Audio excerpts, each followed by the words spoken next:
Bismillahirrahmanirrahim. Assalamualaikum warahmatullahi wabarakatuh. Alhamdulillahilladzi arsala rasulahu bil huda wa dinil haq liyudhhirahu 'alad dini kullihi wa kafa billahi shahida.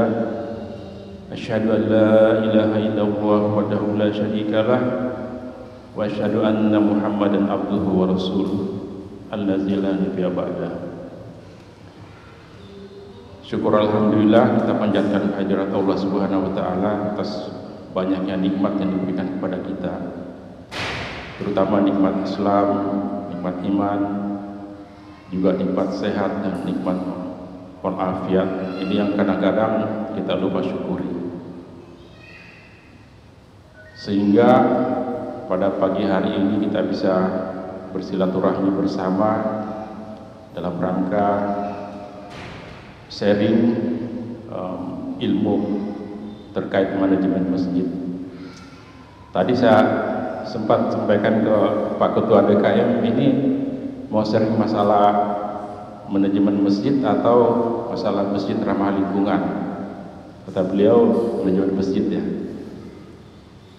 karena seringkali saya diundang itu memang banyak yang minta sharing masalah masjid ramah lingkungan, Pak. Tapi kali ini beliau minta manajemen masjid.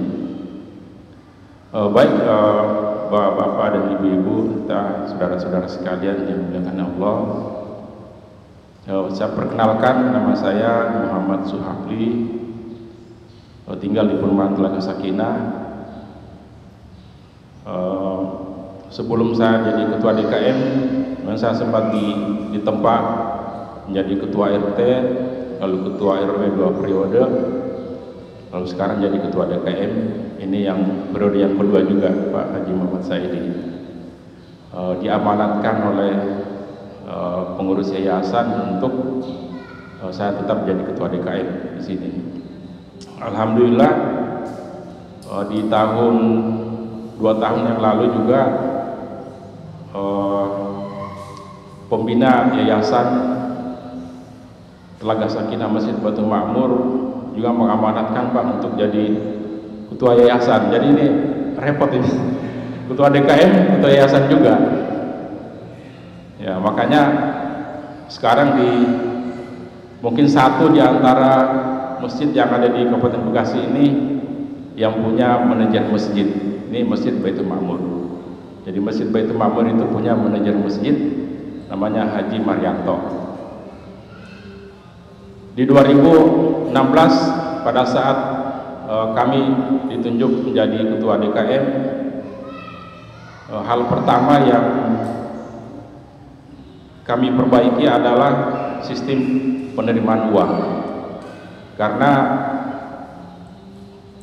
dana adalah darahnya daripada masjid. Jadi paling utama adalah sumber keuangan. Makanya kami prioritaskan untuk membenahi di keuangan terlebih dahulu. Hal-hal kecil yang kita bisa lakukan adalah mulai melakukan perombakan di sistem penerimaan uang, Pak. Jadi pada saat kami mulai diamanahkan untuk jadi ketua DKM, pendapatan Jumatnya Pak Ketua DKM, pendapatan Jumat masjid ini hanya 900.000 per pekan, per Jumat. Setelah berjalan beberapa bulan saya amati, ini masjid jamaahnya banyak kok, pendapatannya cuma 900.000 per Jumat. Saya yakin ada yang salah gitu, ada yang salah dalam pengelolaan ini. Akhirnya saya kumpulin teman-teman pengurus yang lain, kita harus merombak caranya.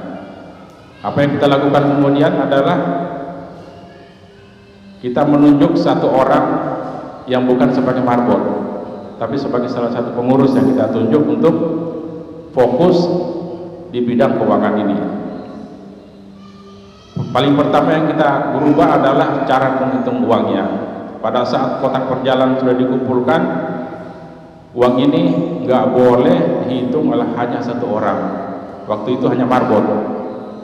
Sekarang harus minimal 2 orang, dan dibukanya bareng-bareng, dihitungnya bareng-bareng. Apa yang terjadi kemudian? Pendapatan Jumatnya naik, Pak, dari 900.000 naik menjadi 1,5 juta. Berarti ada yang salah sebelumnya. Jamaahnya tetap dalam kurun waktu nggak sampai 1 bulan sudah 1,5 juta. Usut punya usut, ternyata punya marbotnya yang main. Jadi marbot ini di mana-mana jarang yang jujur, Pak. Ada, tapi jarang sekali yang jujur. Nah, mereka nggak jujur karena sistem pengawasan yang kita lakukan kurang tepat. Karenanya kita buat sistemnya. Sekarang dihitung bareng-bareng, dibuka bareng-bareng, dibuat laporan. Naik 1,5 juta mulai. Kita ganti marbot, Pak, karena dia punya kasus. Marbotnya kita ganti yang baru. Setelah berjalan 1 tahun kemudian, pendapatan naik dari 1,5 naik 2 juta, mulai membaik. Si marbot ini punya masalah juga, marbot yang kedua, Pak Ketua DKM. Punya keluarga, punya tanggungan banyak, akhirnya mulai juga main. Tapi lebih canggih mainnya, Pak. Lebih canggih.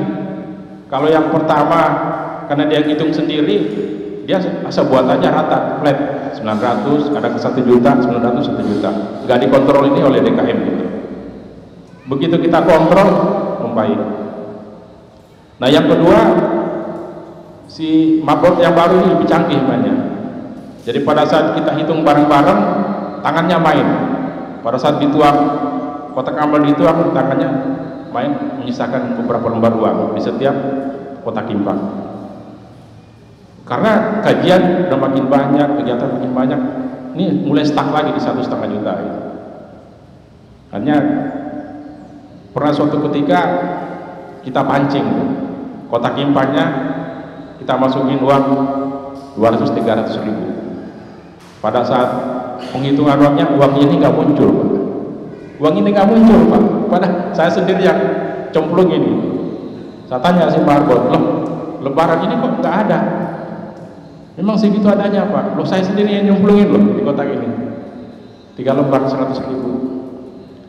Ini ada masalah. Akhirnya si marbot ini pun kita keluarkan. Setelah berjalan naik 2 juta, naik 2,5 juta. Sampai sekarang karena sistem sudah berjalan, jadi yang ambil di kotak-kotak itu harus 2 orang, dihitungnya bareng-bareng, dibuat laporan. Sekarang ini sudah rata-rata 3,5 sampai 4 juta per bulan, per pekan, per Jumat. Ini kenaikan yang signifikan. Satu itu, jadi sistem keuangannya diperbaiki. Yang kedua yang kita perbaiki adalah bagaimana merekrut pengurus. Pengurus masjid ini yang paling pertama yang dijadikan pengurus ini adalah yang rutin ke masjid. Kriterianya yang rutin ke masjid. Percuma, Pak, kalau ditunjuk apalagi di posisi yang penting tapi orangnya jarang ke masjid. Jarang ke masjid, oh ini menjadi pengurus tapi jarang kelihatan di masjid. Kenapa kalau sering ke masjid? Kita nggak perlu sering rapat-rapat formal. Kita salam kiri kanan, pengurus masjid di samping kita, bagian keuangan misalnya, kita bisa bicara langsung. Keuangan antum ini ada masalah gini. Tapi kalau nggak ke masjid, kita harus undang khusus lagi. Belum tentu ada waktunya.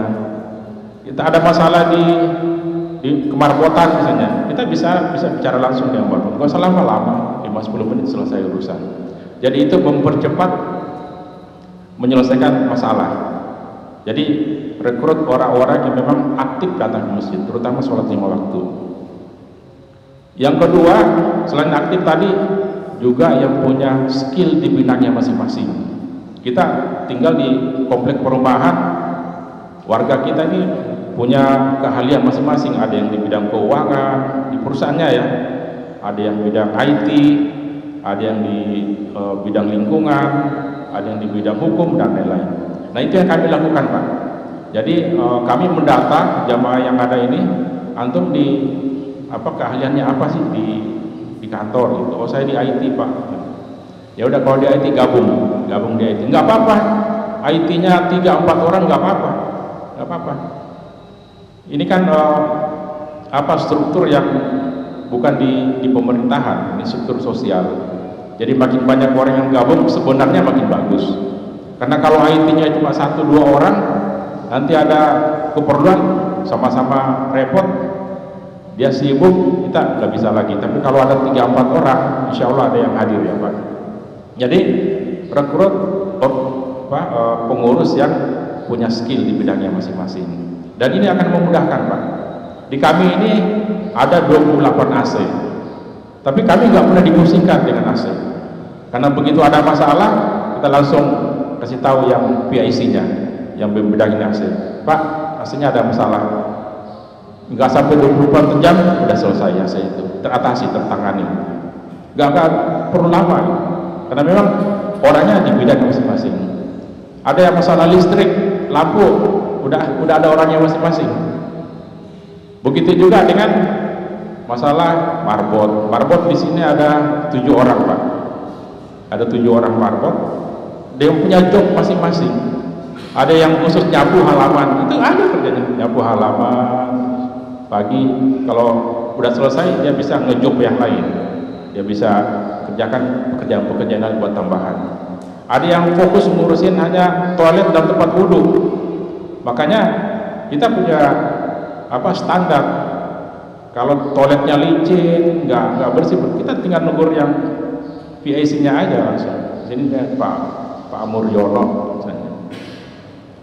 Ada yang khusus ngurusin karpet dan persiapan sholat 5 waktu. Jadi dibayarnya juga nggak terlalu mahal Pak. Jadi marbot utama kita itu dibayar kurang lebih 2.750.000. Tapi dia boleh kerja sampingan. Kalau kerja utamanya udah selesai, dia boleh kerja sampingan. Terus marbot pendukung yang lain ada yang 1.750.000, ada yang 1 juta, tergantung bobot kerjanya masing-masing. Jadi kita memang banyak menggunakan tenaga kerja, tapi kita bayarnya juga sesuai dengan bobot kerjanya masing-masing. Nah itu. Terus yang terobosan lainnya selain tadi sisi keuangan, juga personilnya ya, struktur organisasi kita perbaiki.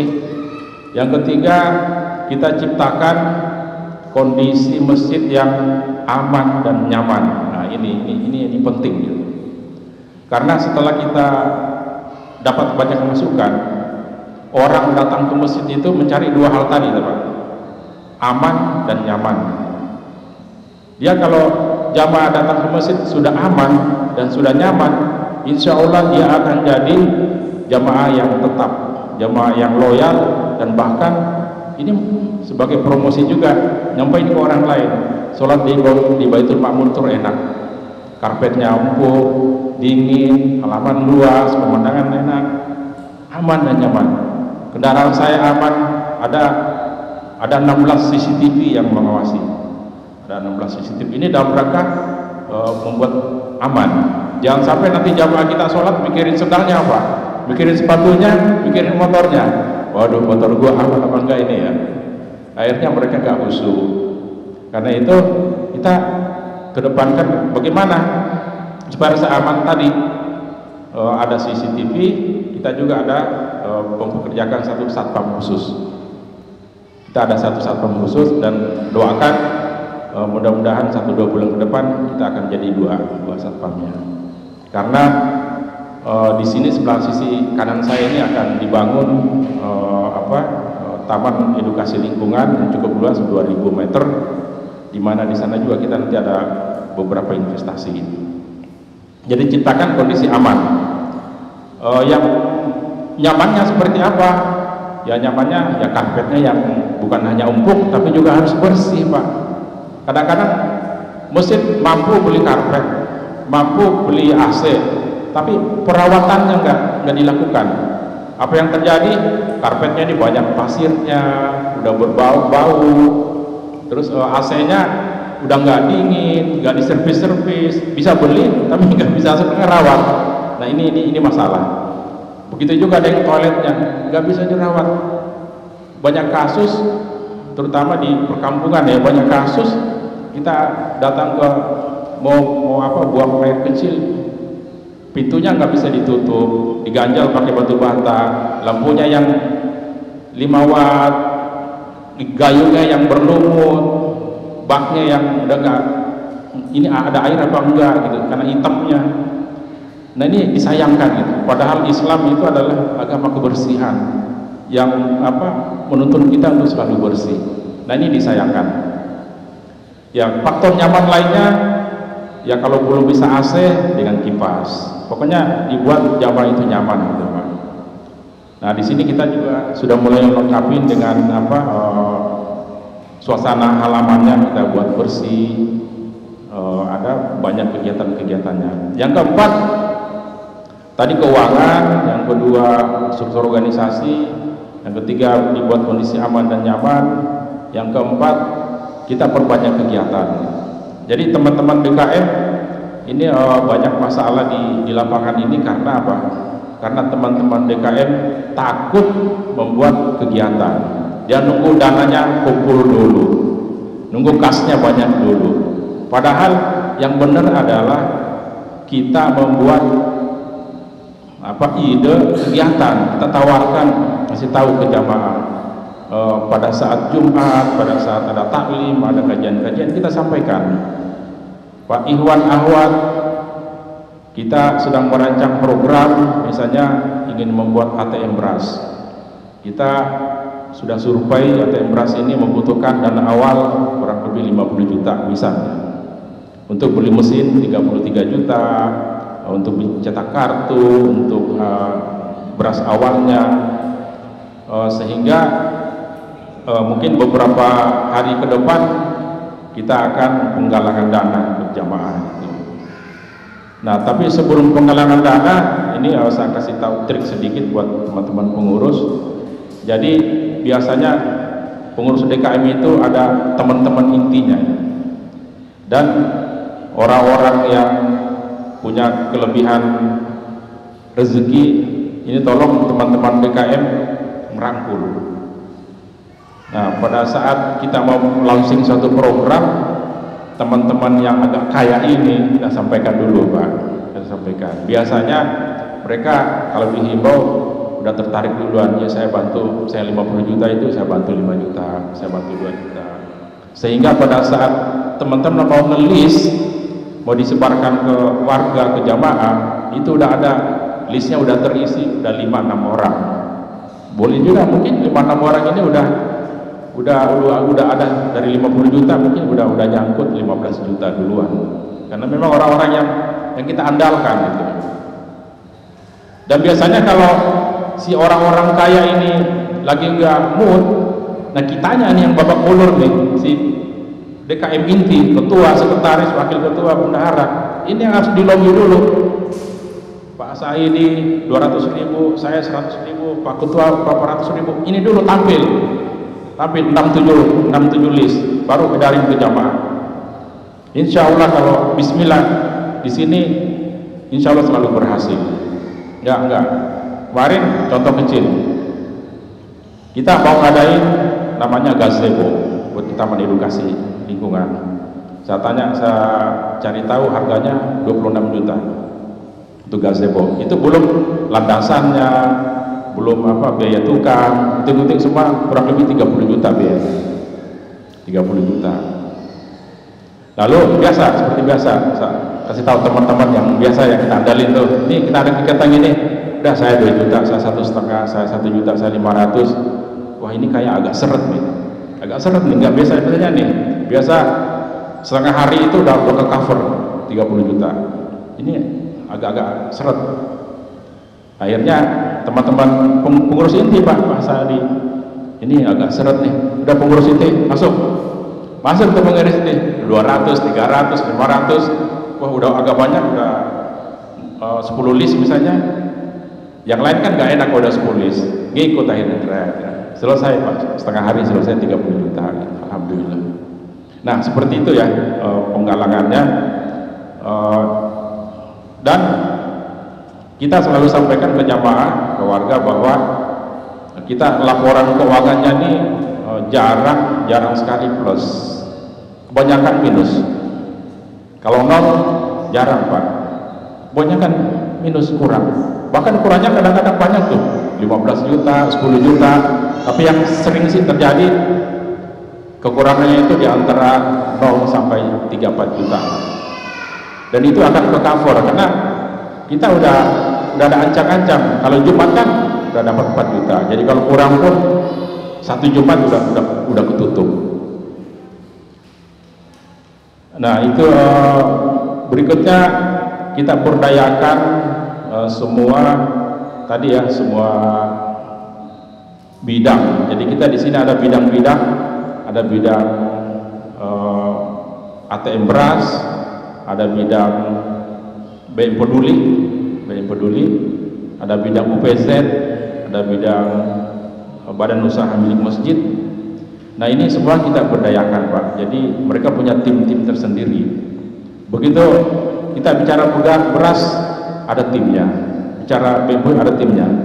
Dan mereka ya membentuk grup sendiri, dan begitu ada masalah nanti paling saya sesekali ngecek doang, Pak. Misalnya, jadi teman-teman lihat Baitul Ma'mur ini lancar-lancar aja, enggak, banyak juga masalahnya. Seperti contoh misalnya ATM beras itu 2019 masuk mesinnya, karena di sini ada 2 mesin, Pak, saya ini ada di belakang juga mesin, ada mesin Kubah namanya. Jamaah di belakang cemburu, Pak, loh, kenapa Masjid Baitul Ma'mur doang dikasih ATM beras?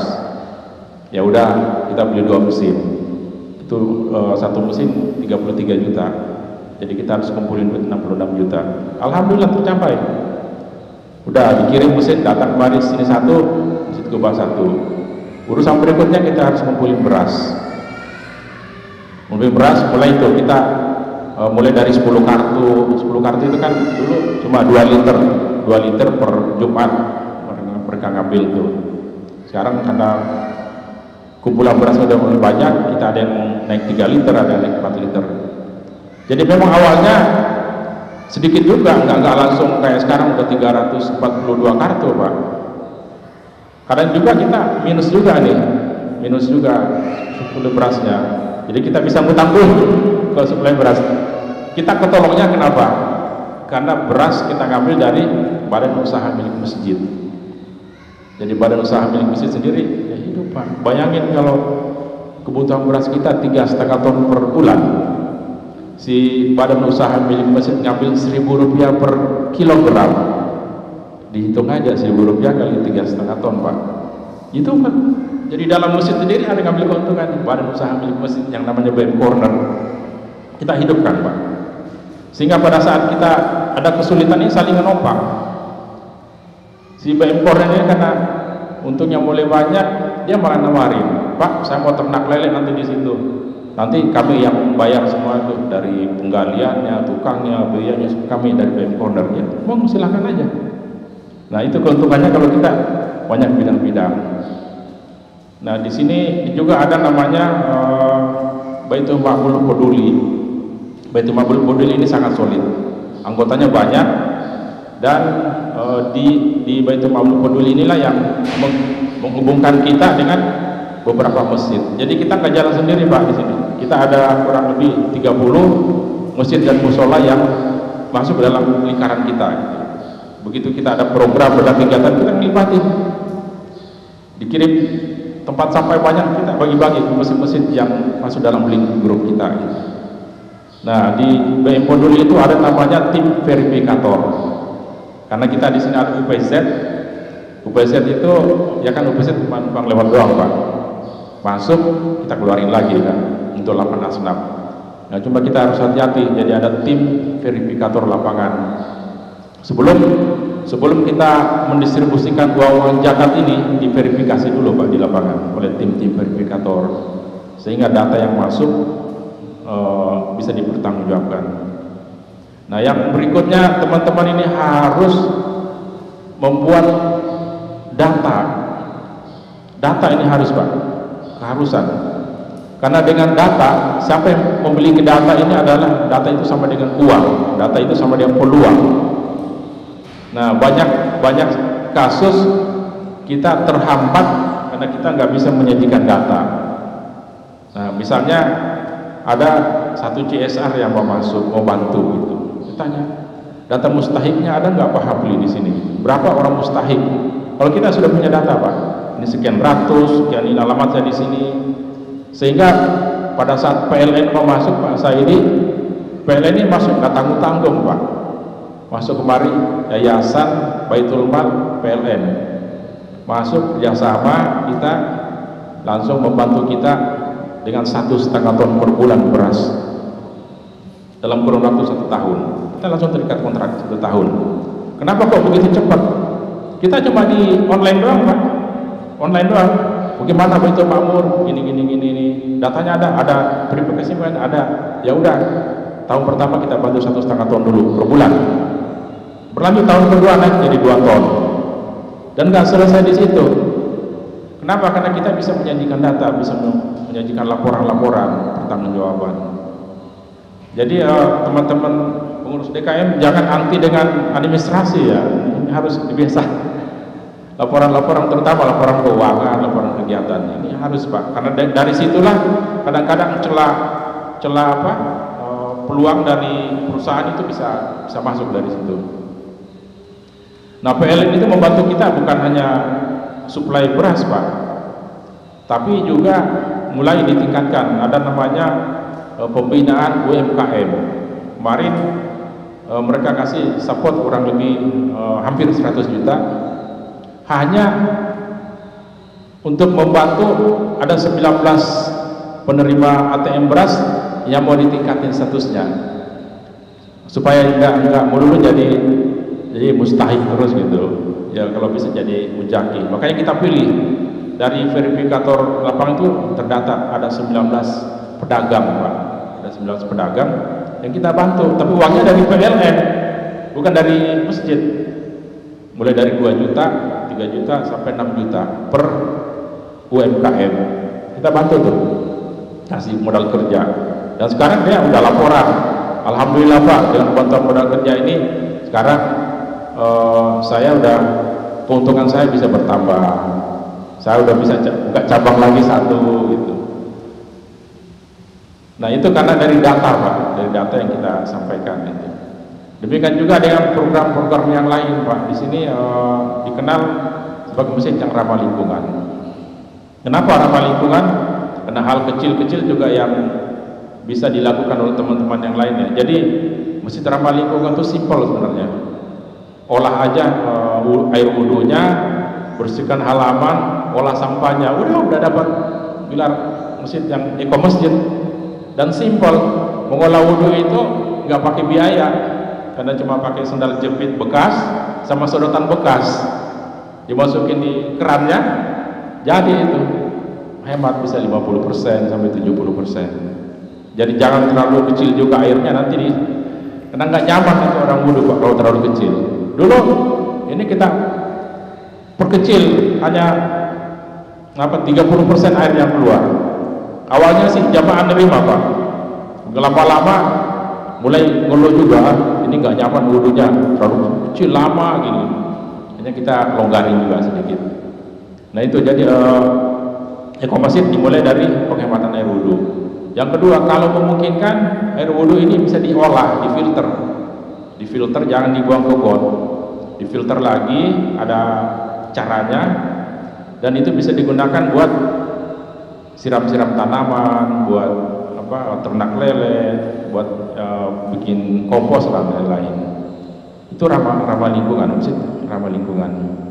Lalu kurangi penggunaan kertas. Bagaimana caranya? Ya sedikit investasi memang, perlu layar TV Pak buat mading digital gitu. Jadi laporan-laporannya tuh kita kurangi menggunakan kertas, cukup di mading digital, jamaah bisa baca, laporan keuangan bisa via WhatsApp dan lain-lain gitu. Kecuali kalau misalnya perlu filing lah, mungkin ada perlu kertas. Sampahnya dikelola, bukan berarti masjid dibawa sampah di rumah ke masjid. Sampah yang ada nilai ekonomisnya yang bisa dijual, karena nanti sampah-sampah itu udah ada fatwa majelis ulamanya itu. Jadi sampah barang-barang yang masih bisa bermanfaat buat diri sendiri maupun buat orang lain, kalau dibuang itu hukumnya haram. Itu fatwa MUI nomor 47 tahun 2014. Jadi kalau dibuang hukumnya haram, Pak. Makanya jangan dibuang. Jangan juga ditumpuk di rumah. Kita jujur, Pak, di rumah itu buku-buku dari SD kadang-kadang kita mesti simpan. Buat apa? SD, SMP, SMA, mahasiswa masih disimpan di rumah. Buat apa buku-buku itu? Disumbangin aja ke masjid. Pakaian-pakaian kita kadang-kadang di lemari juga numpuk banyak. Di lemari, coba dibuka lemarinya. Mana yang kita pakai, mana yang udah nggak dipakai. Disumbangin ke masjid, Pak. Itu bisa jadi uang. Demikian juga barang-barang yang lain, elektronik yang di rumah udah nggak terpakai, sumbangin ke masjid. Pada saat awal kita mencanangkan gerakan sedekah sampah, itu luar biasa sambutan masyarakat, Pak. Sampai ada yang nyumbang sepeda, ada yang nyumbang motor. Motornya masih bagus, 6 juta lakunya, 6 juta. Yang mobil belum ada. Jadi pengurus DKM harus banyak melobi, banyak ide, banyak gagasan, fleksibel, rangkul semua kalangan, mau Salafi, mau NU, Muhammadiyah, dan yang lain-lain. Kita masjid bersama, ayo, asal kita atur, jangan saling mengkafirkan, jangan saling membedahkan. Kalau mau dakwah silakan. Di sini kajian utamanya Salafi. Porsinya itu setiap malam Ahad. Jadi malam Ahad pada Isya sampai jam 9, jam setengah 10. Kajian silakan. Silakan. Teman-teman NU dikasih porsi juga. Ahad pagi dan Sabtu pagi lebih banyak. 8 kali sebulan. Tapi apa yang terjadi? Apa yang terjadi? Ternyata teman-teman Salafinya lebih makmur, Pak, yang datang. Makmur yang datang. Lebih banyak. Teman-teman kita NU sedikit. Kalau kajian di sini pada subuh, pada Sabtu dan Ahad, yang hadir maksimal 50 orang, maksimal. Tapi teman-teman Salafi kalau malam Ahad datang, 300, 400, 500, penuh, Pak, di sini. Mau buktikan, datang aja. Datang aja. Kalau malam Ahad datang kembali pada Isya. Bapak sholat Isya di sini, tunggu, kayak semut datang, tiba-tiba udah penuh. Dan ya mereka antusias, bawa pulpen, bawa catatan, belajar. Ya, saya akan ikut juga. Jadi dirangkul, Pak, karena yang bisa mempersatukan umat itu adalah di kegiatan sosialnya, kerja bakti, ngurusin lingkungan, itu sepakat datang. Tapi kalau kajian mikir-mikir dulu, ini apa nih manhajnya. Nah, jadi kita agak sulit bersatu di kajian. Tapi dengan kegiatan lingkungan kita bisa bersatu, dan ini kami sudah buktikan. Jadi merangkul, Pak, ya, DKM itu. Yang lainnya apa ya, menghidupkan, kami di sini sedang menghidupkan UPZ-nya, jadi unit pengumpul zakat. Udah ada, Pak? Pak Saidi juga udah? Belum? Oh, itu ya simple, Pak. Jadi UPZ itu unit pengumpul zakat masjid, saya pikir harus ada. Karena sayang, jamaah kita itu, warga kita banyak yang menyalurkan zakatnya di tempat lain. Sementara dia tinggal di sini, Pak. Dia hidup di sini. Pada saat awal kita buka UPZ itu, kita juga belum tahu ilmunya, cuma ikut-ikutan aja. Oh, udah ada UPZ Baitul Makmur. Setahun pertama kayaknya nggak ada yang store, Pak. Nggak ada yang store. Lalu satu guru si timnya ini gimana, udah buka UPZ nggak ada uang masuk, malu dong. Terus gimana dong? Ya udah, kabarin ke jamaah via WhatsApp. Baitul Makmur udah punya UPZ. Mulai dari pengurus dulu itu. Ya udah, Ramadan nanti kita pada nyetor. Biasanya kan zakat itu identik dengan Ramadan, padahal enggak juga. Zakat itu kan ada namanya haulnya, ada batas-batasannya. Kalau udah nyampe ya bayar, nggak usah nunggu Ramadan. Jatuh temponya di luar Ramadan ya bayar aja gitu, nggak usah nunggu Ramadan. Mulai Pak, jadi tahun pertama kita masuk kurang lebih 90 juta. 90 juta. Jadi memang perlu diberitahukan. Makanya teman-teman jangan juga alergi sama sama promosi-promosi di media sosial ya. Kalau kami di sini malah itu mengedepankan Pak, sangat menganjurkan promosi di media sosial, laporan kita, pemberitahuan kegiatan, dan alhamdulillah timbal baliknya luar biasa. Tahun pertama kurang lebih 90 juta, digenjot lagi tahun kedua di atas 100 juta. Alhamdulillah ini obesitas sudah mulai jalan. Tapi angka itu masih terlalu kecil Pak. Angka 100 juta masih terlalu kecil untuk ukuran zakat, infak dan sedekah. Ini di luar yang kegiatan-kegiatan Jumat dan lain Pak ya, itu hanya fokus di infak JIS, zakat, infak sebelum sedekah. Nah, ada satu hal lagi sebenarnya bisa dikembangkan, yaitu wakaf. Ini masih jarang sekali yang melakukan, dan kami pun belum melakukan juga Pak. Tapi kami sudah terkonsep. Kita tahun ini kita akan membuat badan zakat Baitul Ma'mur, badan wakaf Baitul Ma'mur. Ternyata membuat ini cukup mahal. Syaratnya harus ada minimal 2 orang nazir yang menerima wakaf dari wakif. Itu dan perlu sekolah Pak, ternyata biayanya 3,5 juta. Tapi nggak apa-apa, buat investasi SDM nggak apa-apa. Jadi nanti kita mau sekolahkan 2 orang, cuma 5 hari Pak masa itu. Nanti keluar sertifikatnya, baru kita bisa membentuk badan wakaf masjid. Kalau wakaf ini yang luar biasa Pak, karena wakaf itu harus berkembang, beda sama zakat. Zakat kita terima 100 juta, ya kita salurin juga kurang lebih 100 juta, dikurangi amil misalnya. Tapi kalau wakaf, dia berkembang, bisa putar, bisa jadi usaha gitu. Nah itu bedanya. Yang lainnya lagi, ini ada badan usaha milik masjid. Ini juga harus di masjid, kalau memungkinkan harus punya juga, harus punya. Karena masjid bukan hanya tempat ibadah ya, ini juga butuh kegiatan-kegiatan yang banyak. Di sini biaya operasional per bulannya kurang lebih 45 juta. Biaya operasional buat bayar karyawan, bayar AC, kebutuhan-kebutuhan lainnya, kajian, Jumat dan lain-lain. 45 juta.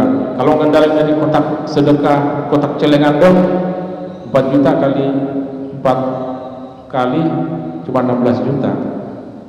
Nah makanya di sini ada badan usaha milik masjid yang bisa membantu menutupi biaya-biaya tadi gitu. Nah yang lainnya lagi, masih banyak yang ini bisyarah buat Ustadz juga mungkin agak diperhatikan Pak ya. Bisyarah buat Ustadz, kita di sini Jumatnya kita kasih 600.000 buat yang bisyarah buat Ustadz. Ya kalau kita mampu 400. Tapi kami sudah di angka 600, sehingga kita juga dapat nanti Ustadz yang ya agak lumayan bagus lah. Demikian banyak sebenarnya nanti kita kembangkan dalam tanya jawab diskusi. Lebih kurangnya mohon maaf. Wabillahi taufiq wal hidayah. Wassalamualaikum warahmatullahi wabarakatuh.